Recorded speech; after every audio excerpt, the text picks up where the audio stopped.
Hey guys, Ashby at Ashby Farms, and we're out here today in a new bee yard that we're establishing and setting up. We've got a total of 7 pallets here, and this year we went everything on 2-way pallets. They hold 10 frame box, and then we used a 3/8 riser all the way around, and left this as the entrance. So basically we set up a box, put your frames in, and what we did is we overwintered all of our equipment last year as a double 5-frame nuke. So inside here we've got a 1.5 gallon feeder with 3 frames up top and then 5 frames down below. And it's really cloudy tonight, so the bees are extremely grumpy out here. This is one of the hives we got to a couple minutes ago. I just want to show. So we found a whole mouse nest in there, and so obviously that's a dead out. And surprisingly, all that can be reused. The bees will just draw it back in place, but there's nothing really wrong with it. Here's a good example of what the mouse really did. But I'm not stressing about that. The bees will clean all that up, and it can be reused. Last night we were moving beehives around from yard to yard, and we brought over 14, well, a couple days ago I brought over all the pallets and the equipment and set the yard up. Last night, after all the bees came home, we took these hives and we set them here, and then today they oriented to this new position. So it doesn't hurt that let's just zoom in right here. So these bees came in last night, and they already know that's their entrance, that's their door. You know, they orient within a couple of hours, especially since I let them wake up here today. We're about maybe 6 miles from my house, so they had the morning to orient, and now we're gonna dive into these bees. I give them some smoke at the entrance.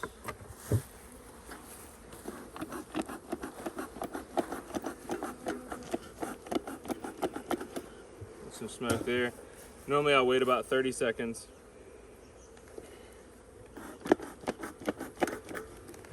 And that gives all the bees a chance to calm down.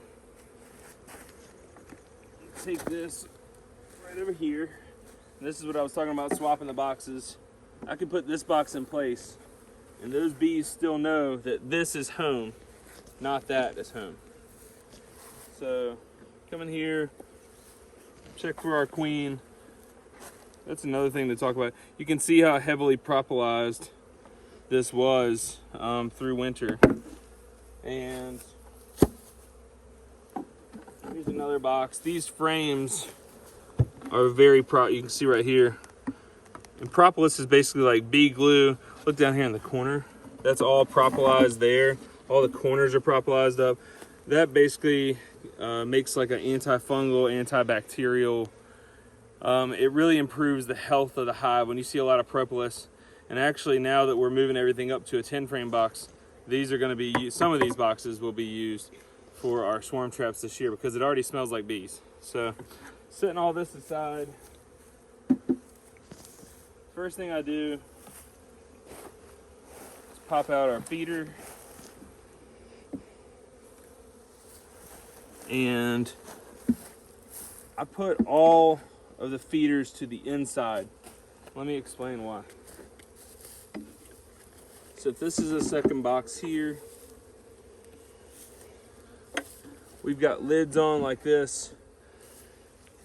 I can pull the truck up right here with the feeder. If our feeder was here, or let's say if our feeder was in this position, I can't slide it over. I have to take the whole box lid off.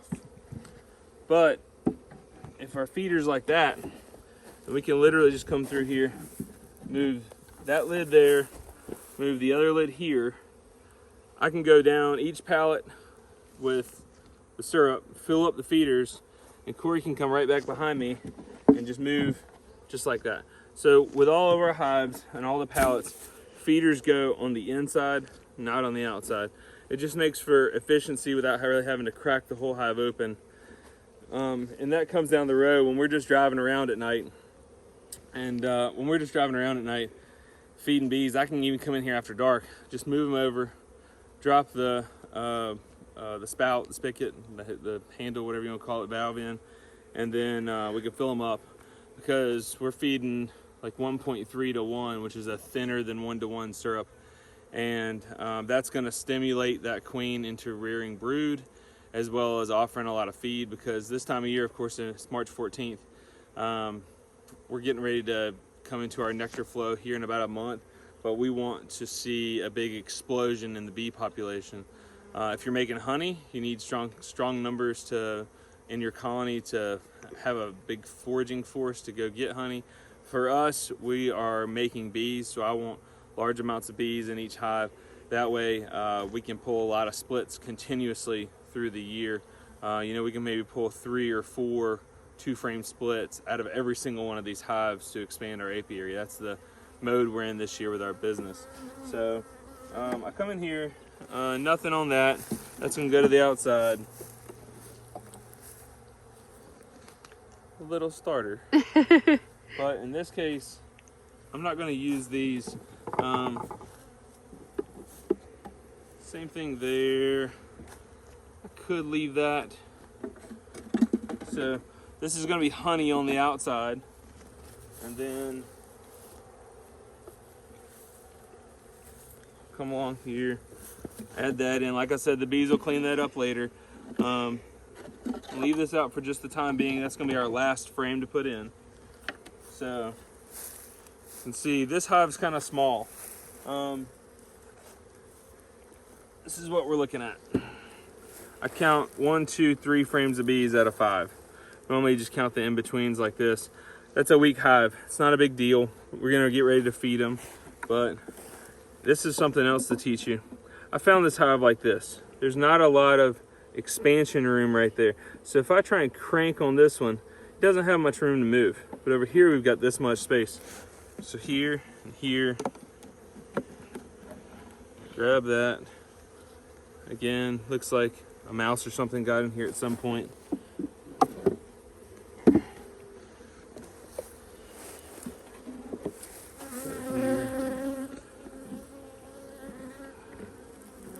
Mouse damage. This here. Ooh, this next frame is interesting. Yeah. So all this lighter colored wax right here is all new growth. This is all capped honey from last year.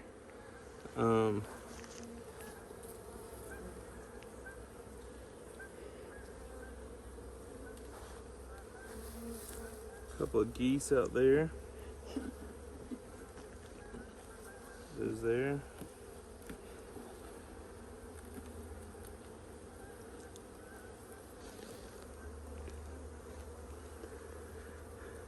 This is all full of eggs on this side. This whole side right here is full of eggs, which is great.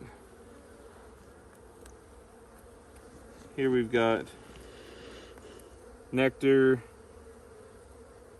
capped brood. I don't see a queen yet.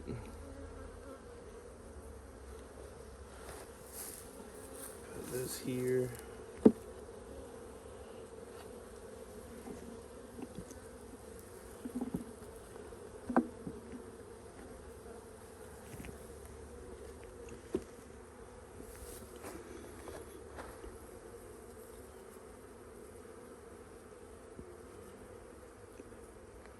See a queen there.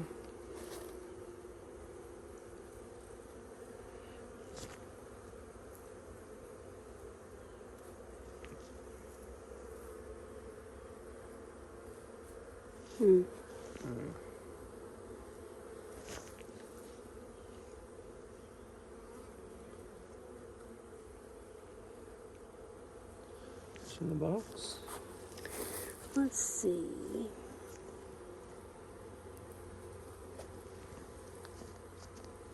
I see them all attacking a roach. Don't see her. Yeah, she's in here. I mean, she's laying, but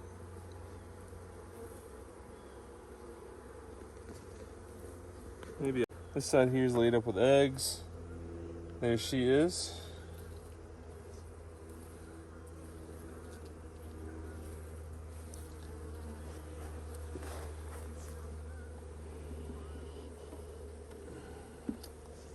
There we go. So move this over, and then we can finish up this one here. Of course, in North Carolina, we do get small hive beetles, so we want to leave enough space for the bees to patrol either side all the way around like that. Just make sure, especially like today, we want to make sure that that's flush.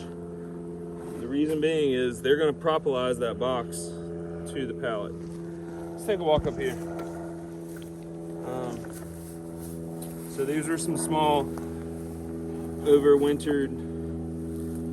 Basically, that was a 5-frame nuke with a 2-frame feeder and 3 frames. I got to come back with extra frames in a couple of days and give them more frames. Let's walk up here.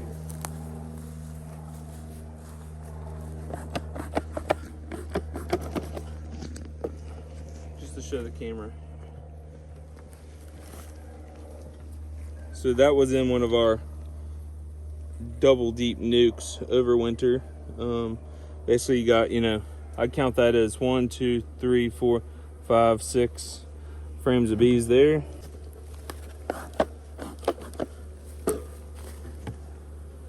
Same thing there. 1, 2, 3, 4, 5, 6. To give you an idea, when we've only got 2 more frames like that for expansion, they can draw those frames out in just a couple of days, especially since we're going to be giving them 1.3 to 1, which is a real thin syrup. So that's a recipe for swarming, just automatically. So we need to get another box on them right away, and we'll show you a video on that later on as far as how we put another box. Basically, set your next box on top. I always pull my frame feeder up to the second box. That way we can just open the lid, like I said. And then we're gonna pull 1 frame of brood right above the brood nest up to the second level. And the bees will naturally migrate up, and then they'll want to keep that frame warm, and they'll draw out the second story. Here's another one. Okay, so this is one that was a single. Again, you had 1, 2, 3 frames there, but it was packed for a 5-frame box.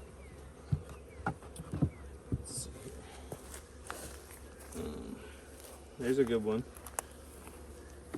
So I count 1, 2, 3, 4, 5 frames of bees there. There's 2 frames of drawn out comb, so the queen can lay that out in just a couple of days. This one here is going to be another one of those I need to bring some frames back to. But look at that. I mean, look at this video in there. That came out of a nuke box. So, anyways, that's kind of a wrap, guys. This is Ashby Farms. A new yard getting set up today. We're just kind of in expansion mode. Wax dipped equipment, like always. I wax dipped the pallets. Everything is kind of made to be 20 years weather and UV treated. Had a guy, Cody Redding, custom mills all my wood for me, and we're just plugging away at it every day this time of year. So anyways, thanks for joining us. If you like the content, please subscribe. Corey's behind the camera. I will work on being a better camera person. I apologize. But that's beekeeping, setting up a new yard. Hope y'all enjoyed it.